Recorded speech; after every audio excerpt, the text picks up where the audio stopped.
TLC's My Big Fat Fabulous Life is back for season 13, and star Whitney Thore is finally determined to make all of her dreams come true. Hello everyone, welcome to my channel. Please subscribe and keep watching for more details. Whitney Thore is back for another season of TLC's My Big Fat Fabulous Life, and this time, she's not compromising on the things she really wants in life.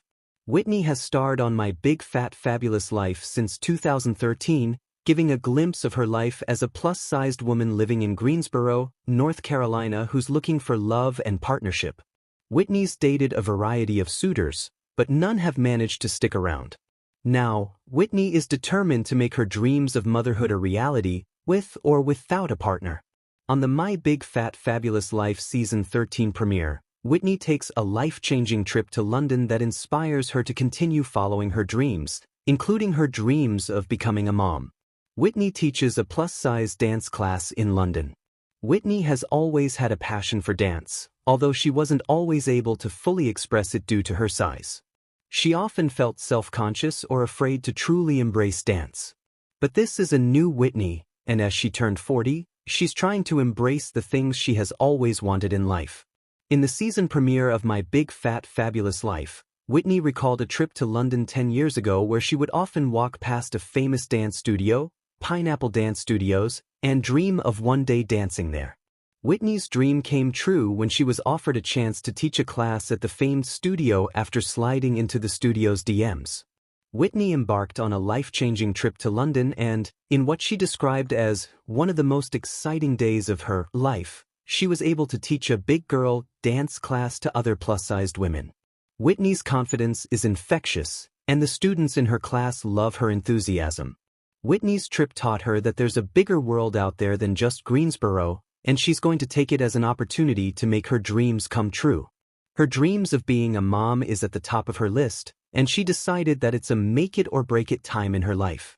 If she's serious about becoming a mom, she needs to explore her options now. Whitney's London experience made her realize she wanted to be a mom. During Whitney's 3-week trip to London to teach at Pineapple Dance Studios, she meets a single mom, Mabel, who inspired her with her story. Whitney has always wanted to be a mom, and throughout the years, she's tried different methods, including adoption, surrogacy, and in vitro fertilization.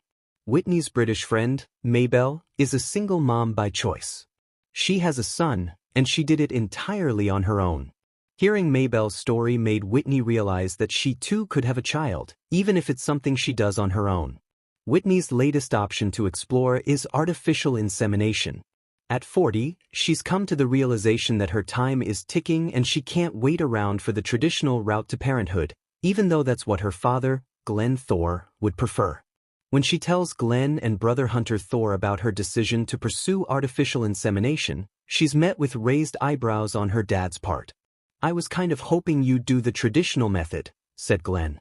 Whitney's response: "Well, that involves a man."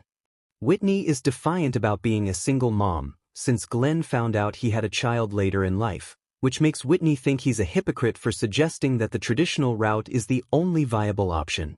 Whitney is adamant that there's no time for her to find a man, and if she's serious about being a mom, she needs to try artificial insemination or put it to bed forever.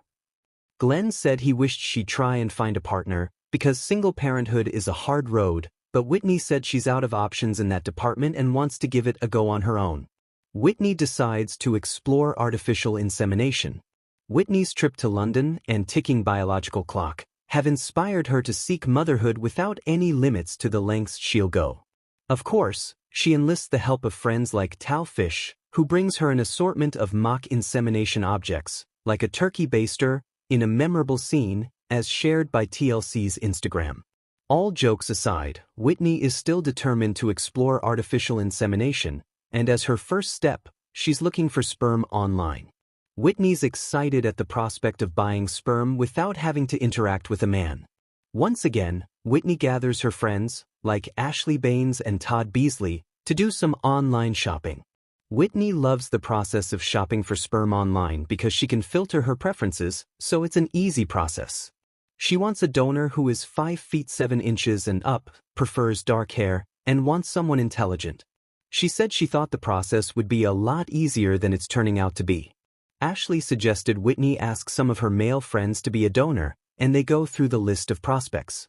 Unfortunately, it's looking like Whitney's going to have to stick to online shopping for this major purchase.